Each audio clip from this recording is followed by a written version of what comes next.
भाई साहब नए चीफ ऑफ आर्मी स्टाफ और joint chief of army staff हैं, तो क्या कहेंगे सर इनकी तैनाती के बारे में, कोई बताएं सर। बेटा अभी अभी मैंने भी ये खबर सुनी है जिसमें जनाब आसिम मुनीर साहब को आर्मी चीफ मुकर्रर किया गया है और साथ ही chairman joint chief of staff मुकर्रर किया गया है सहर शमशाद मिर्जा साहब को जी। और ये सीनियरिटी के हवाले से पहले और दूसरे नंबर के जो जर्नैल थे, तो ये एक बहुत खुश आइम बात है कि सीनियरिटी को फर्स्ट टाइम जो है वो प्रेफर दी गई है जी।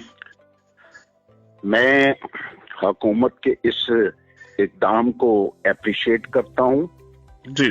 मुझे कामिल यकीन है और वासिक उम्मीद है कि ये अपने फराइज जो है इंतहाई जिम्मेदारी के साथ जो है सर अंजाम देंगे और मुल्क की जो जोग्राफियाई सरहदें हैं उनकी हिफाजत में कोई वकी का जो है वो फरोगदाश्त नहीं होने देंगे जी। दूसरी तरफ मैंने सुना है कि ये समरी प्रेसिडेंट हाउस भी पहुंच चुकी है जी। और मैं ये समझता हूँ कि जनाबे सदर ममलिकत जो है जो वफाक की अलामत है वो भी बिला तामल ये जो है इसका जो नोटिफिकेशन है वो भी इसके ऊपर अपनी जो सदारती कार्रवाई है इसको ये मुकम्मल कर लेंगे। और तीसरी बात ये है कि मैं तमाम सियासी जमातों के जो लीडरान हैं अकाबरीन हैं जी, इनसे ये दरख्वास्त करूंगा कि सियासत अपनी जगह पे जी, लेकिन ये जो जर्नैल जो बने हैं एक आर्मी चीफ और दूसरे जो है वो chairman joint chief of staff committee जी, ये मुल्क की फौज के सिपह सालार हैं आसिम मुनीर साहब जी।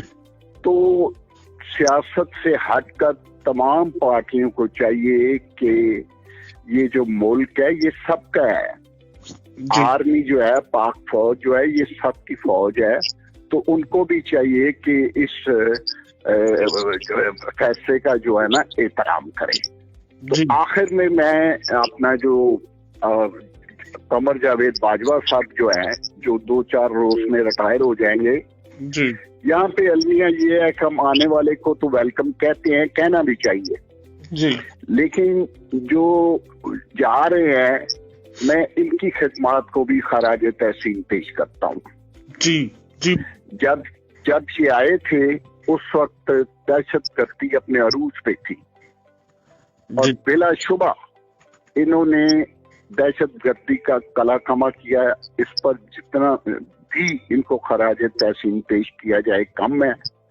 दूसरा ये था कि इक्तिसादी मामलात में जनरल बाजवा साहब ने अमेरिका के साथ, यूरोप के साथ और अरब कंट्री के साथ जो इन्होंने मुज़ाकरात किए और उसके नताइज आने में ज़ाहिर है टाइम तो लगेगा, लेकिन इनकी ये खिदमत जो है वो कौम फरामोश नहीं करेगी।